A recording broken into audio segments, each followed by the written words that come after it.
وبركاته. الحمد لله وحده والصلاة والسلام على من لا نبی بعد اما بعد فاعوذ باللہ من الشیطان الرجیم بسم اللہ الرحمن الرحیم. ناظرین، آج الحمدللہ ہم آئے ہیں مسجد قباء.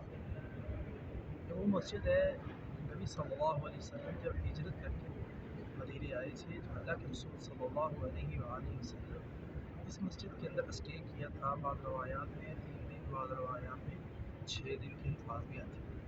تو رسول اللہ صلی اللہ علیہ وسلم نے اس مسجد کو یہاں اسٹے کرنے کے بعد، یہاں مقیم ہونے کے بعد اللہ کے نبی نے اس کو قائم کیا، اس مسجد کو بنایا.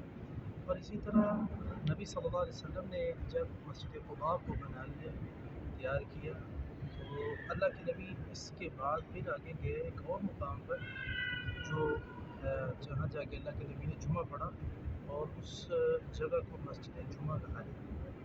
تو ناظرین، رسول اللہ صلی اللہ علیہ وسلم نے فرمایا جو بندہ گھر سے وضو کر کے مسجد قباء آتا ہے اور 2 رکعتیں ادا کرتا ہے، 2 رکعتیں نماز پڑھتا ہے، اللہ کے نبی صلی اللہ علیہ وسلم نے فرمایا اللہ تعالیٰ اس کو ایک عمرے کا اجر اور ثواب عطا فرماتے ہیں.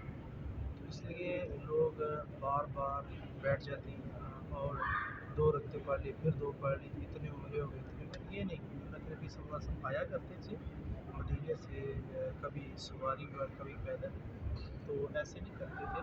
یعنی کچھ دنوں کے بعد آ گئے اور آ کے 2 رکعتیں ادا کی، وضو کر کے آئے.